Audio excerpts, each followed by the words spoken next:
Today, I simulated 10 years on F1 in 2024 with every single setting reduced, so that means there's going to be a bunch of driver transfers, a bunch of different Constructors Championships and Drivers Championships, and you're going to want to stay here for that. My name's Chris, welcome back to CFRacing, and enjoy the video.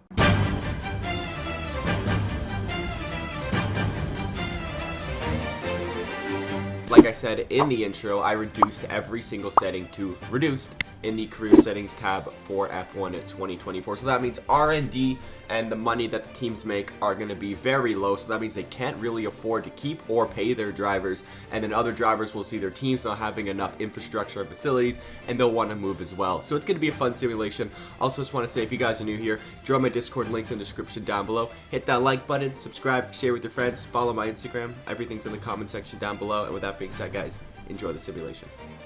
Oh, and shout out to Ace for helping me with today's video.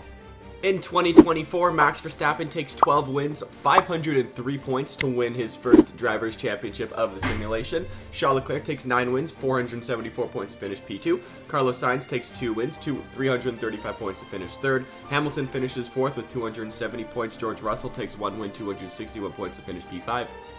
Sergio Perez takes 249 points to finish P6, Lando Norris 205 points to finish P7, Fernando Alonso 187 points to finish P8, Oscar Piastri 118 points to finish P9, and Alexander Albon scores 34 points in the Williams. Surprisingly, he did really well to finish P10. Ferrari win their first Constructors title since 2008, you'll love to see that, followed by Red Bull in P2 and Mercedes P3, McLaren P4, followed by Aston Martin P5, Williams P6, Stake P7, Alpine P8, VCarb P9, and Haas in dead last. In the driver transfer market, mid-season, K-Mag went to Williams, Théo Pourchaire replaced him at Haas, and Logan Sargent got dropped in free agency, which might actually happen this year because the FIA just reduced the driver's age to 17 to get a super license. So Antonelli might actually replace Sargent mid-season in real life. And at the end of the year, Valtteri Bottas decides to retire from Formula 1. That moves Daniel Ricciardo to Stake. Russell replaces Ricciardo at VCarb. Théo Pourchaire goes to Mercedes to replace Russell. And Logan Sargent is back in F1. He's now at Haas.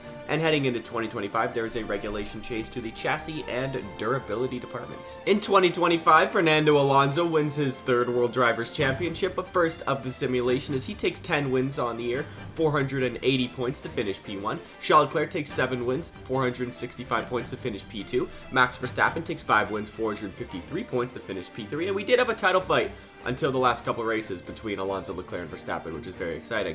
Sergio Perez takes 250 points to finish P4. He can't win a race well. Albon in the Williams takes 1 win, 182 points to finish P5. Hamilton, 181 points to finish P6. Sainz, 176 points to finish P7. Lando Norris, 1 win, 145 points to finish P8. Lance Stroll, 141 points to finish P9. And Oscar Piastri, 77 points to finish P10.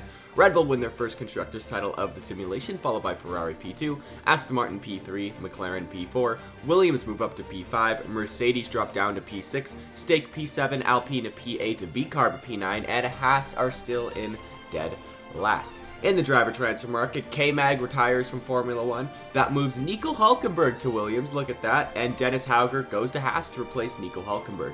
And heading into 2026, there is no regulation change. In 2026, Fernando Alonso goes back-to-back as he wins his 4th World Drivers' Championship and 2nd of the simulation. He takes 10 wins, 456 points, and finishes P1. Alexander Albon, great title fight. He took 8 wins, 455 points, 1 point behind Alonso. He finished P2. Max Verstappen, 370 points to take 2 wins, finish P3. Charles Leclerc takes 2 wins, 306 points to finish P4. Sergio Perez, 2 wins, 266 points to finish P5. Nico Hülkenberg, 183 points to finish P6. And he did score a podium this year, guys, so we can rejoice.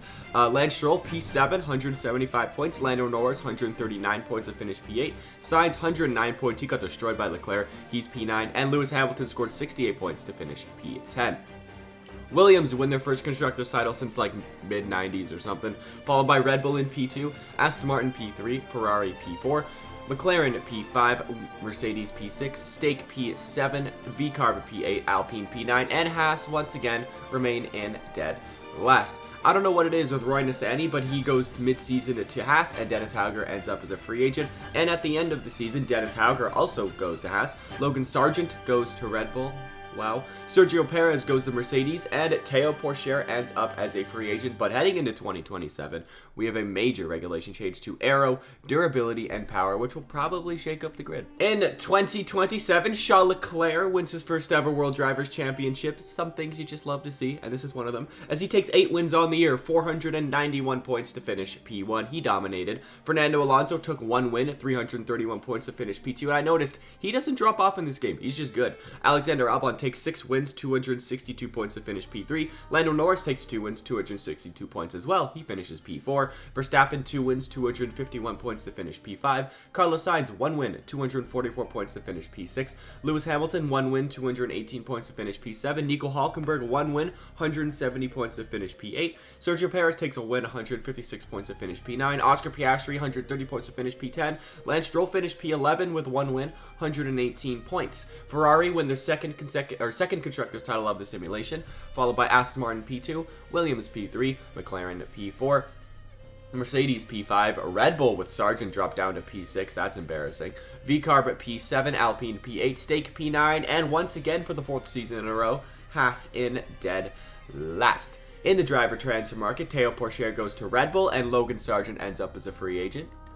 And at the end of the season, Nico Hülkenberg retires from Formula 1 with a couple of podiums to his name, so I'm sure he's happy. Daniel Ricciardo replaces Hülkenberg at Williams. Logan Sargent goes to Sauber to replace Ricciardo. Pourchaire goes to Mercedes. Wow. Jehan Daruvala goes straight to Red Bull. Roy Nissany goes to VCarb. Yuki Tsunoda goes to Haas. And Sergio Perez ends up as a free agent. And heading in to 2028, there is no regulation. In 2028, Charles Leclerc goes back-to-back as he takes 6 wins on the year, 433 points to finish P1. Lando Norris takes 7 wins, 404 points to finish P2. Carlos Sainz took 3 wins, also scored 404 points. He finished P4. Max Verstappen takes 3 wins, 371 points to finish P5. Oscar Piastri 3 wins, 334 points to finish P6.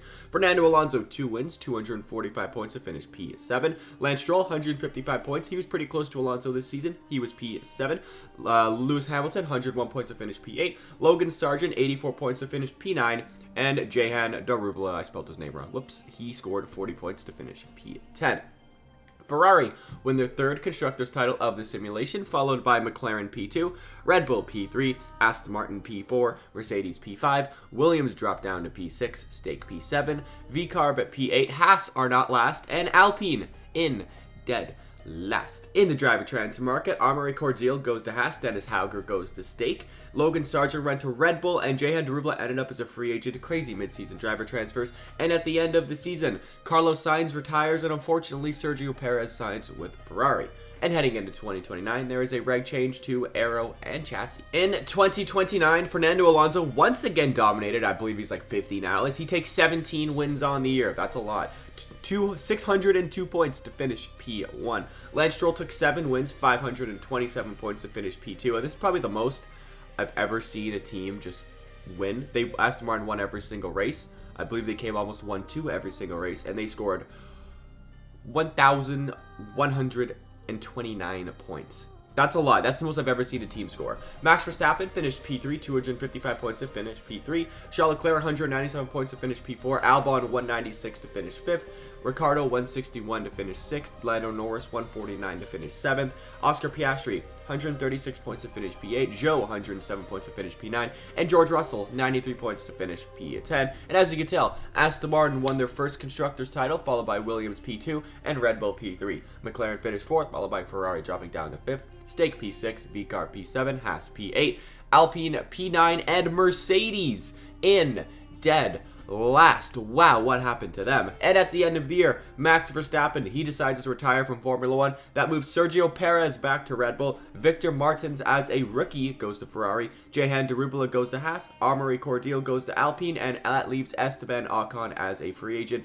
And heading into Season 7, 2030, there is no regulation change. In 2030, Fernando Alonso wins his 4th driver's title of the simulation, making him an overall 6-time World Drivers' Champion, as he takes 13 wins on the year, 521 points to finish P1. Lance Stroll takes 3 wins, 410 points to finish P2. Oscar Piastri takes 4 wins, 385 points to finish P3. Lando Norris takes 4 wins, 382 points to finish P4. Charles Leclerc takes 344 points to finish P5. Logan Sargent, 187 points. He beat Perez this season. He finishes P6. Perez, 127 points to finish P7.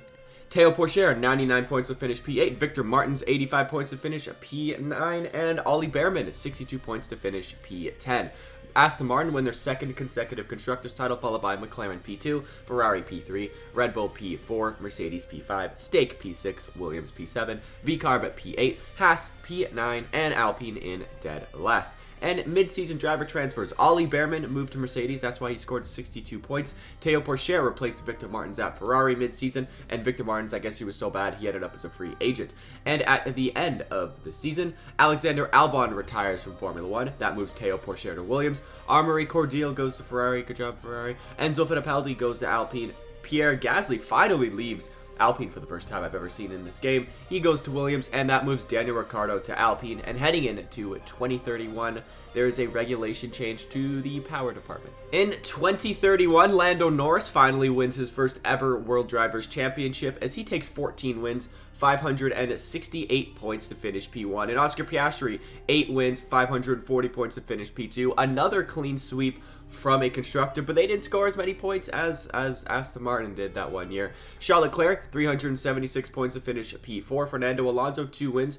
Never mind, McLaren did not clean sweep. I am mistaken. 348 points to finish P4. Lance Stroll, 235 points to finish P5. Logan Sargent, 170 to finish P6. Hamilton, 127 points to finish P7. Ollie Behrman's almost on Hamilton's level. He scores 105 points. He's P8. Esteban Ocon, 85 points to finish P9. And Sergio Perez, 80 points to finish P10. McLaren win their first Constructors title of the simulation, followed by Aston Martin P2, Ferrari P3, Red Bull P4, Mercedes P5, Williams P6, VCarb P7, Stake P8, Haas P9, and Alpine in dead last. We got some crazy transfers this season, as Ollie Behrman mid-season goes to Alpine, Amaury Cordial goes to Mercedes, Esteban Ocon went to Ferrari, and Enzo Fittipaldi was a free agent. That was all mid-season. And at the end of the season, Yuki Tsunoda decides to retire from Formula 1, and that kicked off Esteban Ocon going to Haas, Enzo Fittipaldi going to Ferrari, Oliver Behrman going to Aston Martin, Lance Stroll going to Red Bull,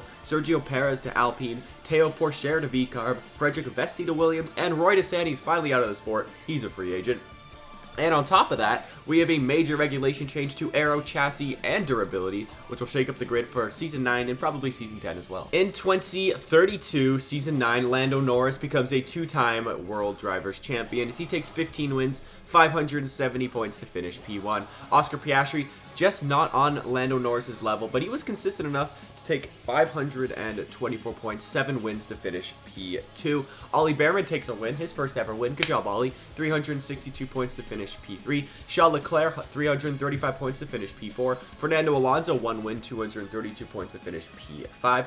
Enzo Fittipaldi, 214 points to finish P6. Logan Sargent, 163 points to finish P7. Lance Stroll, 99 points to finish P8. Vesti, 98 points to finish P9. And Gasly, 39 points to finish P10. McLaren win their 2nd consecutive Constructors title. I forgot to put the 2 there. Followed by Aston Martin P2, Ferrari P3, Red Bull P4, Williams P5, Mercedes P6, VCarb P7, Stake P8, Haas P9, and Alpine in dead last. In the driver transfer market, mid-season, Martin went to Stake and Hauger went to free agency. And at the end of the season, we have a lot more transfers, as Esteban Ocon retires this time. That moves Oscar Piastri. Why would he do this? He went to Haas. Dennis Hauger goes to McLaren. Zane Maloney goes to Alpine. Ayumu Awasa goes to Aston Martin. Jack Doohan goes to VCarb. Roy DeSantis went to Ferrari. Oh my goodness. Jehan Daruvala goes to Red Bull. And that leaves Lance Stroll, Daniel Ricciardo, Ollie Behrman, and Théo Pourchaire all with no seats. And heading into the final season of 2033, there is no regulation change. And in 2033, Lando Norris makes it back-to-back World Drivers' Championships, as he has the most dominant season in Formula 1 history. 23 wins, He had 1 DNF, unfortunately. 23 wins, 646 points to finish P1. Dennis Hauger, 418 points to finish P2. Awasa, 382 points to finish P3. Charles Leclerc, 279 points to finish P4. Frederick Vesti, 264 points to finish P5. Alonso, he didn't retire, 155 points to finish P6. Teo Pourchaire, 146 points to finish P7. Logan Sargent, 136 points to finish P8. Jehan Darubala, 84 points to finish P9. Gasly, 52 points to finish P10. And in P11, Daniel Ricciardo took the only other win, and he scored 41 points. 25 of them were from that win. McLaren win their 3rd Constructors title of the simulation, followed by Aston Martin P2, Ferrari P3, Williams P4, Red Bull P5, Mercedes P6, VCarb at P7, Haas P8, Stake P9, and Alpine are still in dead last. And we had a bunch of mid-season driver transfers. Who would have thought? Teo Pourchaire goes to Ferrari. That moves Roy Nissany to Alpine. Zane Maloney went to Haas. Enzo Fittipaldi went to free agency. Daniel Ricciardo moved to Red Bull. That's where he got his win. Jehan Darubala goes to free agency. Ollie Behrman went back to Mercedes. And Amaury Cordial ended up as a free agent. And now, guys, it is time to take a look at the final stats for all 10 seasons. And at the end of all 10 seasons, Ferrari had 3 Constructors titles. McLaren had 3 as well. Aston Martin had 2. Red Bull had 1. And Williams had 1. Very, very diverse. In terms of World Drivers' Championships, Alonso had 4, Lando Norris had 3, Charles Leclerc had 1, and Max Verstappen, once again, not really dominant in this simulation, he also had 1. And now in terms of wins, the most important stat, clearly, Lando Norris had 66, Alonso had 56, Charles Leclerc had 30, very consistent, Max Verstappen had 24 wins, Oscar Piastri had 22, Alexander Albon 15 wins, Lance Stroll 10 wins, that's kind of goated, Carlos Sainz had 6, Hamilton had 3, and now, no, Perez had 3, sorry. Hamilton had 1, Hulkenberg had 1, Russell had 1, surprisingly. Ricciardo had 1, and Ollie Behrman had 1. So guys, that is going to wrap it up for today's simulation. If you guys did enjoy and you want to see more, hit that like button, subscribe, share with your friends. Join my Discord, link is in the description down below. And with that being said, guys, I'll see you next time.